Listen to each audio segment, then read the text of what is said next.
Hey everyone, my name is Sam and thanks for checking out this video. Make sure if you get to the end and enjoyed it, hit the subscribe button, hit the bell notification, thumbs up the video, that whole spiel. I wanted to tell you about the books that I read this week, and I actually had a really good reading week. I managed to finish 7 titles that I was really hoping to get to.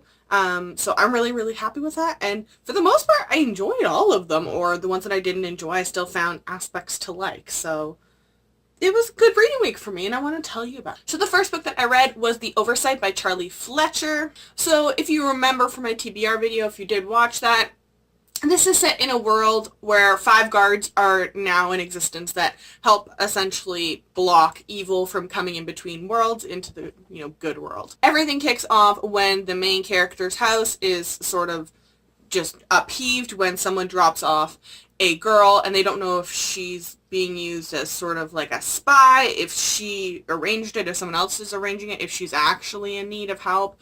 So there was a lot of that confusion. Unfortunately, I did not end up liking this book, at all. I think I gave it a 2 out of 5 stars. So one of the big cringe parts for me was right at the beginning when this guy drops the girl off, essentially having kidnapped her. Well, that's the story at the beginning anyways, and says oh, I'm looking for the Jew. And it's the name that this woman has been from what I understood in the book, it was she dictated that as her name, which just made me quite uncomfortable. I didn't quite know why.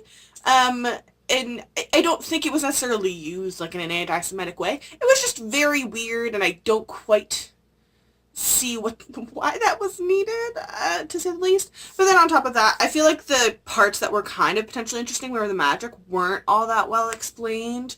There was just a lot of humming and hawing and mysterying, but no, it just felt like we were spinning our wheels. I like that we got multiple points of view though. We have the good side, we've got the bad side, and then we've got this girl in between who doesn't exactly know what's going on. It's just a personal taste thing. I'm someone who myself enjoys slow pace if there's world building or something going on, or if there's events that are not necessarily fast paced but are going to further push the book's plot or the character development. But I didn't find that. I just felt like the author was trying to almost make it longer.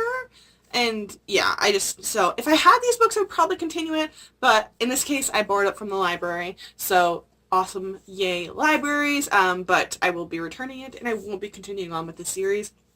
There's nothing specifically bad or that I could tear it apart for. I think it's just something that's very personal taste thing. This week I also picked up my Sherlock Holmes anthology and read The Hound of Baskerville.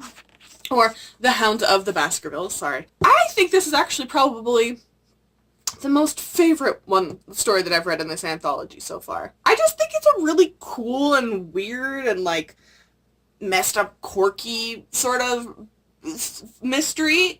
I mean, and there's lots of characters, there's lots of guessing. I always like the setting too. And every time I read this, I'm now keep going back to the BBC Sherlock Holmes adaptation with Benedict Cumberbatch, where there's this Area 51-y situation in the middle of Scotland and such. I just really enjoy this one, honestly. Then I picked up Torn by Rowena Miller. This is probably I haven't had a hard time rating a book with an actual star rating in quite a long time. Honestly, the first half of the book, I was almost done. It's maybe 2 stars. Then the second half, it sort of redeems itself, and I'd say brings it up to a 4-star for me. But it follows our main character, Sophie. She's a dressmaker, and when she makes dresses, she has the ability to weave charms into the dress. So protection or luck or, privilege, whatever, just positive things. With that sort of skill, obviously, her clients are predominantly royals, nobility, people with money. And her brother is it's almost like a French Revolution situation, and her brother is a part of the anti-royalty coalition, kind of starting to rile up at the beginning of the book. My big issue is her brother is an absolutely garbage person from start to finish in this book. He never, ever redeems himself. He never shows himself to be a good brother. All he does is use her as a doormat, and she just lets him and keeps giving justifications of, he's my brother, so I have to. No, you do not. No, you do not. We've all been in those situations where people use you and it's toxic and you get out. And it's just time after time. It gets exhausting. At first you're like, punch him, like slap him, kick him out. But then like even near the end, after he betrays her to like the millionth-ish degree, like absolutely like garbage person shows his colors, even as a brother, but just as a person. And he's like, well, we can talk about it at home. And she's like, well, you're not staying at home with me now. No, she just like, that was the correct answer. Like she was just so like, oh, well, like I can't believe I have to think about this. No. He's shown who he is. He's prioritized his things, and you are clearly not up there, and he was gonna just, you're done to him. And then at the end, he like kinda, but does not really have a redeeming moment. He doesn't. And at the end, I was just like, why? But why am I supposed to, like, at this point, you're just enabling that person, and I don't feel bad for you anymore because you're just letting that person do this to you. When she has outs, she's had opportunities to leave, and she's had opportunities to block him. Thankfully, the dude isn't violent towards her, so she could, like, there's just, yeah, that was my big issue. I also, in the first half, was beyond exhausted of hearing the exact same inner monologues from Sophie. It is like within the same page, like 4 different times. She will say, I can't be a part of the conspiracy to overthrow the nobles because they are a part of my clientele. They are how I live. I like my job. I want things to change, but not to the extent you guys want. And I'm not going to be a part of your revolution. And like, she repeats it over and over and over and over and over and over again as an inner monologue. It's not even like in dialogue, in like telling a person who's trying to talk her down. It's continuous. It's so unnecessary. I don't know how editors let that stay in. It was infuriating. I liked the romance in this though, I will say, it is very sweet, and I do like the, like, rags to riches, sort of out of class romances. I dig that. Especially in this situation, I think it's a really good idea. Yeah, it was just, like, exhausting to read a book where this character has, like, skills, is in high demand, and she just lets her brother just drag her over, and it literally starts with, like, she's like, I've been working all day, you didn't go to work today, you were just out at the pub with your friends, I'm can you clean up the table after dinner? He goes, yep. And then she's like, and I went to bed knowing he wouldn't clean, he wouldn't sweep the floor, he wouldn't clean the table, he wouldn't put the dishes away. I'm like, then you kick him out. Like, yeah, there was problems in here. So I think I ended up giving it a 3 out of 5 stars. I think, like I said, I think I will pick up the sequel. That being said, also, the magic in this is actually pretty interesting. And the whole, like, she's trying to help the revolution, but not the revolutionaries, which is interesting because of the different roles of the royalty, and like there is a lot of debate amongst the royalty and the wealthy of like what should they do and what they shouldn't do, and like that part was really interesting. It reminded me a lot actually of the Russian Revolution, of this classicism and like the nobility and them trying to find this middle ground. And yeah, it was just, that part was really interesting. The magic was really interesting. The romance was good. It wasn't, like, I really, really enjoyed that. I thought it was sweet. I hope that keeps going. But the brother and the repetitiveness just really ruined what was potentially a really good book for me. Then I picked up The Diviners by Libba Bray. I picked this up because, honest to God, I was interested in this book when it first came out a while ago. And then by the time I got around to it, the second book had come out, and I saw that they did a cover change, and I was like, great. I'll wait. And then they released the third book and there was a cover change again. And I was like, I'm done with this series. I haven't even started it and I'm done. But one of the prompts I have for 2019 reading was to read a book because of the cover and despite the cover. I did my despite the cover with Ruby Red, and this is the because of the cover. I haven't picked this book up because of the cover, so like, I'm going to give it a chance. I got it through the library that way so I don't waste my money. But it's set in like the 1920s Prohibition era, and our main character lives in Ohio, I believe, where she has this ability that she can tell what people's truths through like their trinkets. And she gets herself into a little bit of trouble in her hometown, so her parents sent her, logically, to New York City to live with her uncle. Her uncle runs this like what I imagine to be like a New Orleans like magic witchcraft history museum, and she meets her uncle and she lives with her uncle under his guardianship for a little while, and then her uncle has like an assistant, and there's that. But we get multiple perspectives. There's also 3, I think, other perspectives. Essentially, this is all going down when a serial killer starts in New York City. Kids start going missing, and then they're found not alive. So obviously she has some paranormal capabilities, as well as being in the Museum of like Witchcraft. It's not called Witchcraft and Wizardry, but that's just what I'm going to say because I know I'm going to accidentally say it instead of what the proper thing is.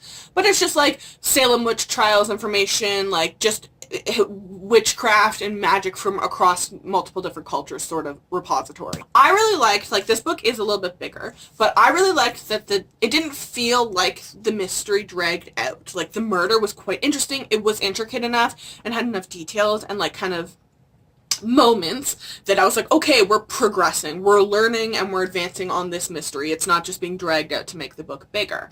I also really liked, though, that we start getting all these backstories from the other characters kind of woven in, and you can see a character will do something in present time, and then it's almost like a flashback, but not really a flashback, in a couple chapters later when it's their POV again, explaining something, part of their story, and you go, oh, that's why they just did what they did. That's influenced their characters in this way. So I feel like the author did a really good job of developing the characters and showing the characters being themselves and what influenced them, rather than telling me, which I think is really, really key and like a really good sign of good writing. My favorite part of this was, for the whole book, I wasn't totally sure if the murder mystery that was in this book was paranormal or real murder, like if it was a real murderer doing it or if there was paranormal stuff, because we do switch back and forth between this. It's a normal world, it's just a museum, it's just, you know, regular people, there's a newspaper and everyone's wondering what's going on with the murders, and then you have these moments like we're there when people are the victims, and so we find they're panicking and seeing all these paranormal things, but you're like, is this actually happening, or are they panicking in this situation? Are they trustworthy? And we don't know these characters long term, so we don't have the ability to have trust in them. So it was really interesting. I really, really enjoyed it, despite wanting to hate it. I think I gave it a 5 out of 5 stars. Then I read The Butchering Art by Litsy Harris, I want to say. It's a very long subtitle, so I'm not saying that. But this was my nonfiction for the month, and it talks all about the Victorian era, essentially, and how science and surgery specifically changed. I just thought it was a really interesting thing to read right now, especially with, I've seen a lot of, like, vaccination because of all the like measles outbreaks and everything. I've seen lots of that stuff on my social media timelines of like vaccinating versus anti-vaxxing, and I just thought it was appropriate as well. That I had just literally finished reading The Diviners, which has a lot of like murder and like surgery kind of stuff in it. So this was just really like timely. It was, however, incredibly interesting. I'm really happy I read it. Now, I will say, like, history especially can get very dry, especially if it's something like sciences. If we're just going to go through dates and tell me about how this new surgery developed, then I'm not going to do anything. But we followed this main character as well as a lot of his influential colleagues in and around predominantly Scotland and England, but we also go like France and a couple different places, and how they changed things. But also it talks a lot about like statistics, but not dully. Like it explains, like, you know, in a hospital in the city, you know, we'd have this many people dying as a comparison to the rural hospitals, which I would have always thought it would have been different, that city hospitals would have been a little bit better than rural hospitals. However, I've always grown up I live in Canada. We've always had socialized healthcare since I've been born. And I know it's still a relatively new thing, like within the last century in like England. So I remember watching something with Russell Howard, and he had someone come on and talk about his experience when he was growing up. He's a lot older now. I think he was in his 90s.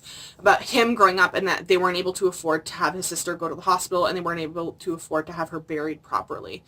So the hospital just kind of disposed. And then they were talking about how urban hospitals actually had higher mortality rates because of the infections, because of like overcrowding, and that they had special intake days. And if you didn't fall within those intake days, then you had to just wait with like your, you know, whatever disease, or if they thought that they just couldn't help you, they just rejected you. Like, the concept of going to the hospital and then being like, sorry, we don't know what to do with you, so, like, no.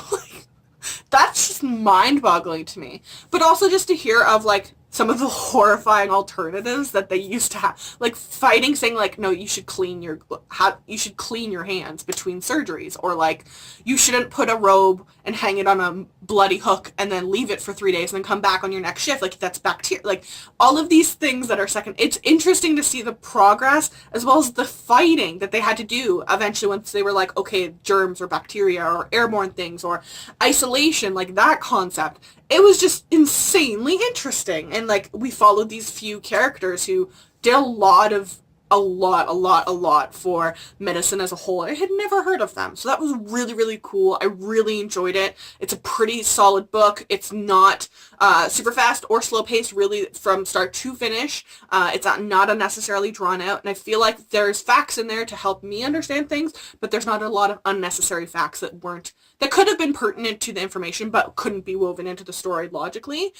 So it had a really, really good flow. So if you're interested in that topic, I would really highly recommend. It's not a big book. I think the audiobook I got on Audible was only like 7.5 hours, and I listen at double the speed. So it only took me a few hours to listen to, and it was really, really interesting. I would highly recommend. And lastly, I picked up and finished White Stag by Cara Barbieri. This is the first book in the Permafrost series, so I also knew that this book had a lot of trigger warnings, which I will also commend the author that like right before you start the book, and they put the author's note at the beginning, and she says like, these are the trigger warnings. It's also kind of semi-self-biographical, autobiographical, what's the word? Like it's semi-autobiographical, I think that's the word, as well as gives information of like, this is who you should call if you have an eating disorder, if you're thinking of suicide. So essentially we follow our main character who we don't actually like see her being the victim of assault. However, it is referenced continuously in here, and that it has affected her. So she's physically been dysmorphed because of the assault, and she does still sort of sometimes have to see the person who did the assault. So it's difficult, but there's also a power hierarchy thing. So she is a human and was taken into this parallel world, essentially, almost. It's a world of goblins that borders on the human world, and she's been there for 100 years under her current guardian. It's almost kind of heartbreaking when you read this and you see all of the flaws that she sees in herself, where she can constantly, it's like, I'm not pretty, why would you, I'm messed up, look at me, like, why would you be interested? So it's just kind of sad when you see all of herself, the lack of self-worth she has in herself, and then reading right at the beginning that it's basically the author is the main character, almost, is the sense that I got. I really liked that there wasn't a ton of world building. It really did help. You got what you needed. There wasn't unnecessary confusion, there was some structure, and there's a lot of mystery surrounding it, which I feel like gave into this mysticism of like, ooh, this black world with fog always in the background sort of concept. And it helped focus on her character and her growth and her trying to learn to trust new people and depend on people when she's had just been the victim of a lot of things in the past. The writing is not Roshani Chotsky like level sort of lyrical beautiful writing, but it is way better than I expected. I didn't find it choppy. Found it flowed well. It wasn't overly descriptive. I felt like it was written, like the author's a solid writer, and this was a really solid debut, actually. So I'm really curious to see where book 2 is going to go. This has like a sort of wrap up, but there's definitely places it can go. I hope this is sort of cathartic almost for the author. I really do hope this kind of helps her. Because that was just really heartbreaking part of it. So I think in the end I gave it a 5 out of 5 stars. If not pretty close to it.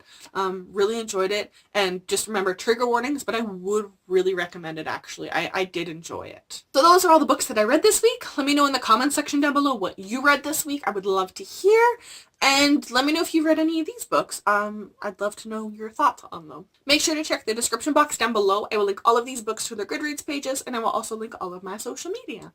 If you follow me, I will follow you back.